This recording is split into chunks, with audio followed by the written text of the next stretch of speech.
inform the body na first time po na nangyari itong ating induction and turnover ceremonies. Kasi before po, our induction and ceremonies ay ginagawa pagka po meron na homecoming, sumasabay lang po kami. Tapos, tinanggal na po yan sa Mama Homecoming, nilagay na po sa Alumni Night. Ngayon po, natanggal na rin po yan sa Alumni Night dahil masyado po ang kinakain na oras. Kaya ang bawat affiliate po ay nagkanya-kanya activity for the purpose. Kaya po yung mga nakikita rin po natin ng mga mali-mali, pagpasensyahan nyo na po kami. Okay, without much ado, pasensya na po. Hindi makapagbasa pag walang salamin. I would like to introduce to you the officers and trustees, the incoming officers and trustees for the years 2024 to 2026. Our incoming president, Baldwin P. Singh.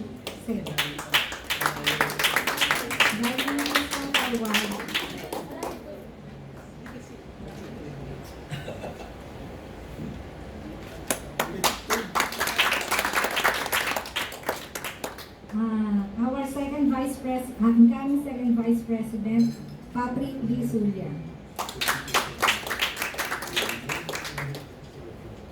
Incoming secretary, Maria Sika.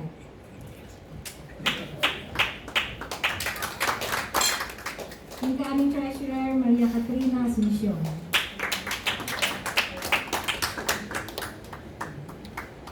Our incoming auditor, si Grisha Sagibo. So, our trustees, Ana Marie Moso, John Paulo de Pedro, Lance Pabangkiat, and our immediate past president, Bernie Mariano.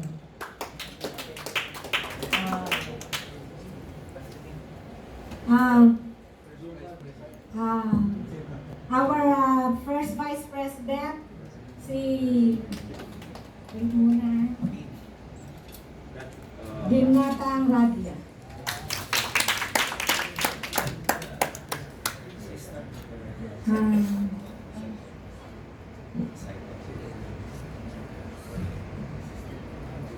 Before I introduce to you the next part, I would like to tell you something about the next, about our charter. He is a pillar in the industry of semicon and electrical engineering. He is an outstanding and hardworking leader in NAMA for more than 2 decades. He is the NAMA past president, FOMI past president, Tom Awardee for entrepreneurship, Mapua commencement speaker, and presently, he is the Mapua World 2025 chairman. He is also the president and founder of Maxtronics Incorporated. Without much ado, ladies and gentlemen, please welcome Engineer Maximo Dacchio.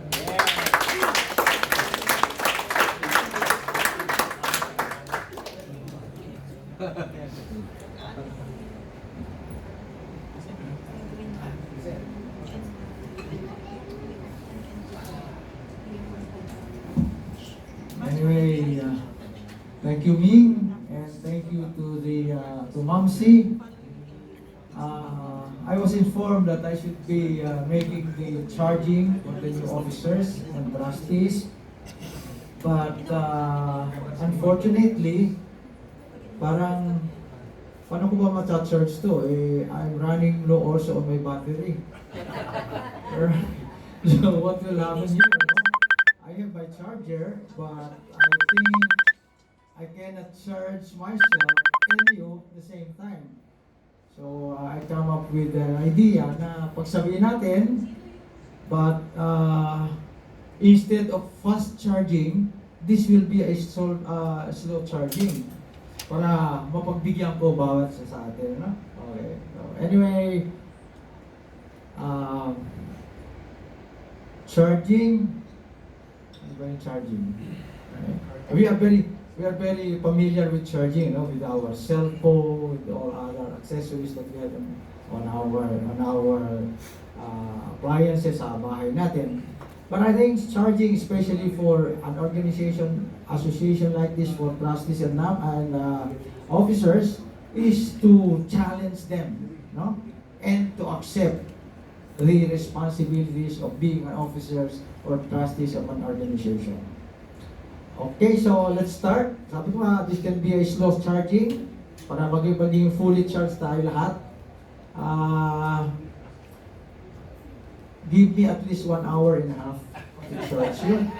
Okay? And I think our officers here will take care of our merienda. Huh? 3 o'clock. And later on, yung mga natitira sa atin, siguro abutin pa tayo ng dinner, bahala na rin sila. Okay, so let's start. Ano bang oras na ngayon? Okay, so 1:15. So magandang hapon na po sa ating lahat. No? I would like to extend my wholehearted congratulations to the newly elected officers and trustees of Mapua, alumni of management, service, and industrial engineers. Medyo mahaba, no? Mahaba, no? For the year 2024 to 2026, because I thought na 1 year lang, yung pala 2 years ang term of office nyo. On our case, like yun sa EE, it's only 1 year. But anyway, I would like also to congratulate yung outgoing trustees and officers for a job well done during your term. I was surprised to learn that your president had been serving for the last 8 years. Huh? Oo. So, congratulations, Bernie, for, heading this organization, this association for the last 8 years. To the new sets of officers and trustees, the office to which you have been elected is one of dignity and importance. You are charged with the duties and responsibilities of upholding the Constitution and bylaws, code of conduct, vision, mission of your organization. But let me deal first with one of the most important things that I consider for an organization, and that is the code of conduct. Right? If you don't have any code of conduct written at this point of time, maybe you can refer to the code of conduct which NAMA has just approved some few weeks ago. Right? And this will serve as guidelines on how the members, the officers, will conduct themselves on the organization. I would say that I would like to give emphasis. Sabi ko nga, I would like to give emphasis because I have seen many instances where an organization or an association failed because of some, problem on how the members and officers behave, because they don't follow the code of conduct, right? So I think that being an officers or trustees of an organization, we should leave behind whatever personal biases and vested interest, and we should always consider what is best for the association and the organization. Let's be part of an environment where there is unity and help attaining the objectives of the organization instead of maybe creating some animosity or division within the organization. That is really very important. Sabi nga natin, if you want to establish a kingdom, right, you start creating and having more friends than enemies. So, that's it. Kung natin yun, should be a guideline for us.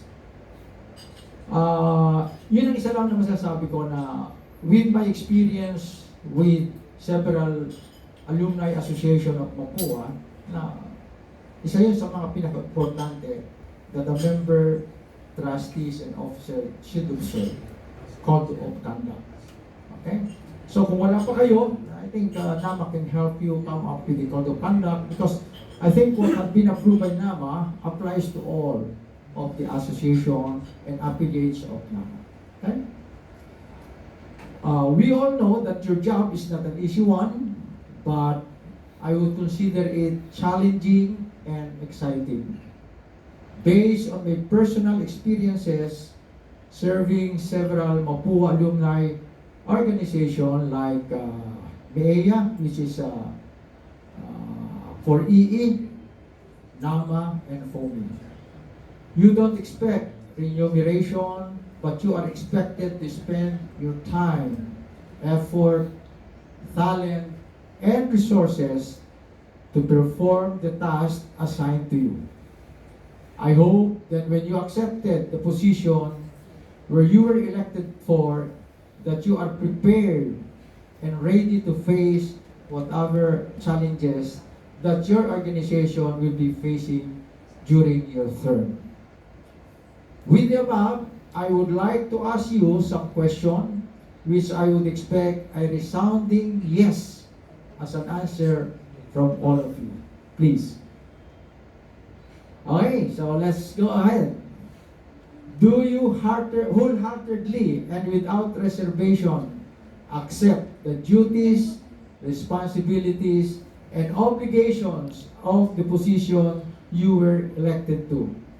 Yes. Mahina. Mahina. Mahina.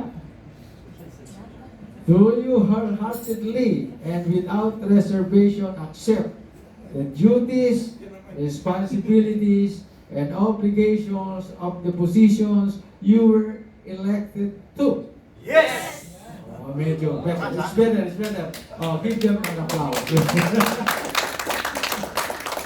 Okay, next is, are you willing to share your precious time, effort, talent, attending to all the meetings and activities of MAMSI?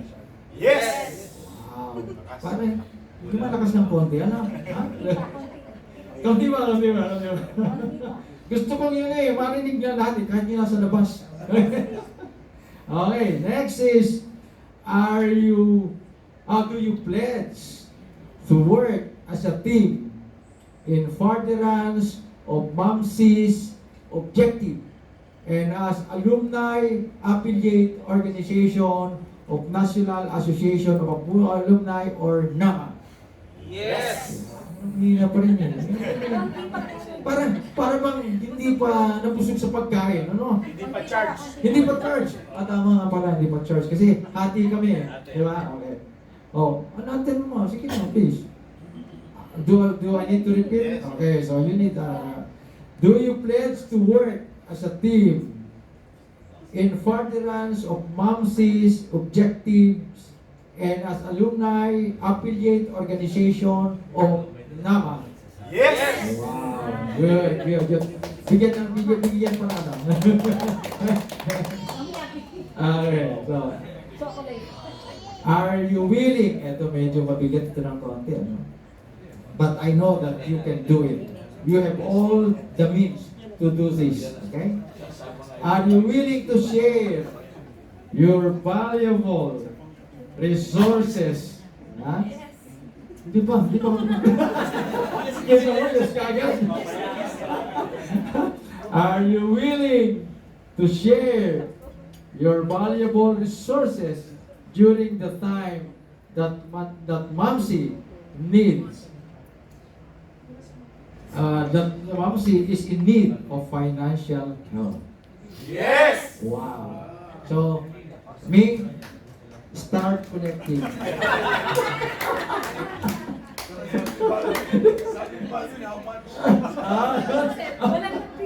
Wala Hindi, mamaya na. Mamaya daw. Kasi check daw yun eh. Check. Check. Check it. Mamaya daw. Okay. So, okay. Pwede rin. And last but not the least, do you accept this charge? Yes. Bakit si Mr. Vice President na ang sumagot? Ha? Last but not the least, do you accept this charge? Yes. Yan. Good. Thank you. Okay. So, to all of you newly elected officers and trustees of Mapua Alumni of Management, Service, and Industrial Engineers, MAMSI, for the year 2024-2026, after accepting the charge, you are now ready to take your oath of office. Congratulations again to all of you, and thank you very much. Thank you.